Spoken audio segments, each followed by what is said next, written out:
Hello everyone. Today we are going to study about MCQ based on the chapter number 5 laws of motion of class plus 1 physics. Question number 1, Newton's first law of motion describes the A option is inertia, B energy, C work, D moment of inertia. तो Newton first law of motion जो है, as we know that according to Newton's first law of motion, a body will remain at rest or uniform motion unless an external force applied on it. Means a body cannot change its position itself. So inertia is also defined as the tendency of an object to remain at rest or in motion, that is known as the inertia.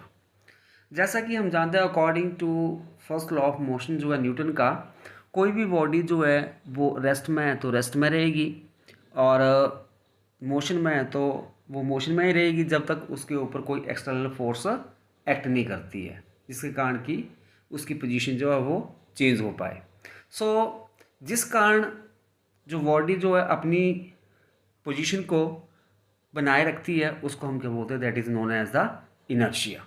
So here in this question A is the correct option, inertia.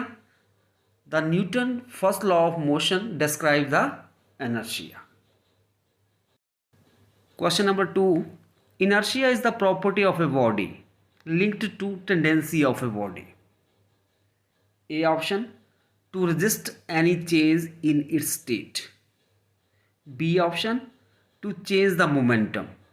C option, to change its direction. D option, to change its position. इस question में हमने बताना है कि जो inertia होता है वो एक प्रॉपर्टी होती है बॉडी की, या मींस उसकी जो टेंडेंसी होती है बॉडी की, जिसके कारण वो रजिस्ट करती है any change in its state. Means अपनी पोजीशन को, मतलब वो रेस्ट में है तो रेस्ट में रहने की कोशिश करेगी, या मोशन में है तो मोशन में रहने की कोशिश करेगी. सो here A is the correct option. Inertia is the property of a body linked to tendency of a body to resist any change in its state. Question number 3, physical independence of force is a consequence of A option is first law of motion, B option third law of motion, C option second law of motion, D option all of these. जो physical independence होती है किसी force की, वो consequences जो होती है वो फर्स्ट लॉ ऑफ मोशन की होती है. So here A is the correct option, first law of motion. The physical independence of a force is a consequences of first law of motion. Question number 4, a reference frame attached to the earth. A option is cannot be an inertial frame because earth is revolving around the sun. B option is an inertial frame by definition. C option is an inertial frame because Newton's laws are applicable.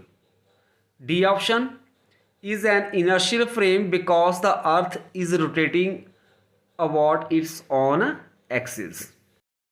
Question में हमने बताना है कि जो अर्थ जो है वो एक इनर्शियल फ्रेम ऑफ रेफरेंस है कि non inertial frame of reference है.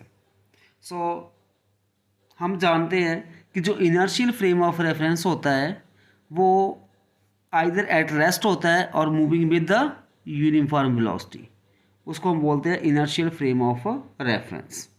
और जो non inertial frame of reference होता है वो moving with the variable velocity. जो वेरिएबल वेलोसिटी के साथ मूव करता है उसको हम बोलते हैं non inertial frame of reference. जैसा कि हम जानते हैं कि जो अर्थ जो है वो रिवॉल्व करती है किसके, सन के चारों ओर, और स्पिन करती है about its on axis.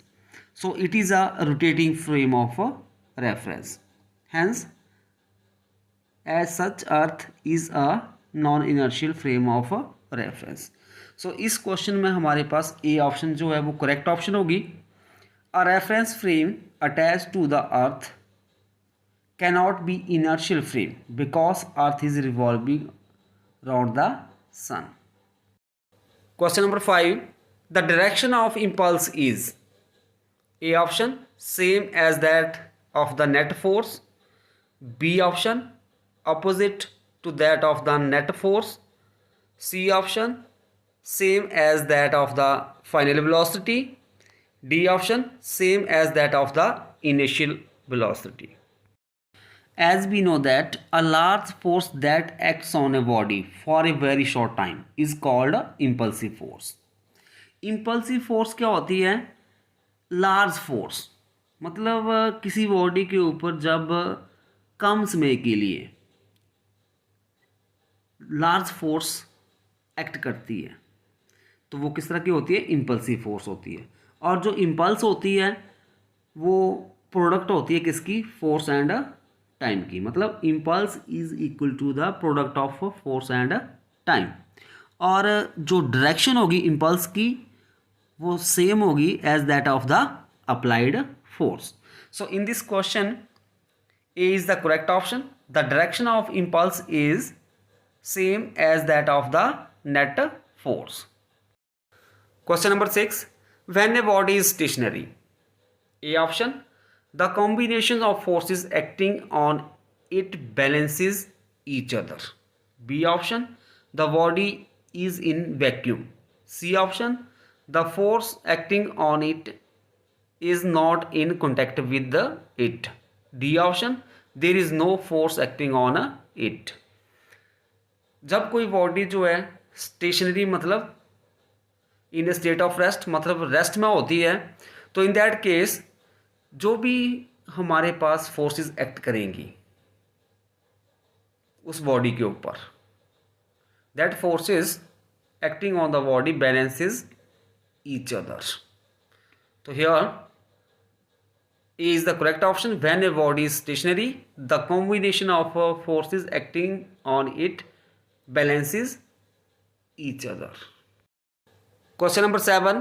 When an elevator cabin falls down, the cabin and all the bodies fixed in a cabin are accelerated with respect to A option, man standing on earth, B, ceiling of elevator, C, floor of elevator, D, man standing in the cabin. जब कोई elevator जो है उसका cabin जो है fall down करता है तो जो कैबिन और ऑल द बॉडीज़, जितने भी बॉडीज़ मतलब जितने भी आपके पास मैन हैं वो जो कैबिन में है, they are accelerated with respect to the man standing on the earth. अगर कोई आदमी जो है अर्थ के ऊपर खड़ा है तो with respect that man all the body within the cabin of an elevator accelerator. So here A is the correct option. When an elevator cabin fall down, the cabin and all the bodies fixed in the cabins are accelerated with respect to the man standing on the earth. Question number 8. A monkey is climbing up a rope. Then the tension in the rope, A option, must be equal to the force applied by the monkey on the rope. B, must be less than the force applied by the monkey on the rope. C option, must be greater than the force applied by the monkey on the rope. D option, may be equal to, less than or greater the force applied by the monkey on the rope. जब कोई monkey जो climbing up a rope then the tension in the rope must be equal to the force applied by the monkey on the rope. जितनी monkey जो है force apply करेगा रोप के ऊपर वो किसके बराबर हो जाएगी, tensions in the rope. So here A is the correct option. A monkey is climbing up a rope, then the tension in the rope must be equal to the force applied by the monkey on the rope. Question number 9. If two masses capital M and small m are connected on a horizontal plane and a force is applied on the combination, then the tension T depends on A option, whatever force is applied on M or small m, B, the force applied on the system, C option, cannot be predicted, D, none of these. Question में given है दो masses है, एक capital M है और दूसरा small M, और दोनों को कनेक्ट किया गया है हॉरिजॉन्टल प्लेन के ऊपर, और एक फोर्स जो है वो अप्लाई की जा रही है इन दोनों के कम्बिनेशन के ऊपर. देन जो टेंशन होगी वो किसके ऊपर डिपेंड करेगी, whether force is applied on capital M और स्मॉल एम. मतलब जो टेंशन होगी उसमें वो किसके ऊपर डिपेंड करेगी कि हम किसके ऊपर फोर्स लगा रहे हैं, कैपिटल एम के ऊपर लगा रहे हैं कि स्मॉल एम के ऊपर लगा रहे हैं. Question number 10. The mass of a body which is equal to the ratio of the force acting on a body to the acceleration produced in the body is A option the gravitational mass, B the electromagnetic mass, C the internal mass, and D the inertial mass. जो मास होगा body का वो किसके equal होगा, ratio होगी किसकी, force acting on a body over acceleration produce in the body. अगर हमारे पास जो मास होगा वो किसके और होगा, force upon acceleration, then that is known as the inertial mass of the body.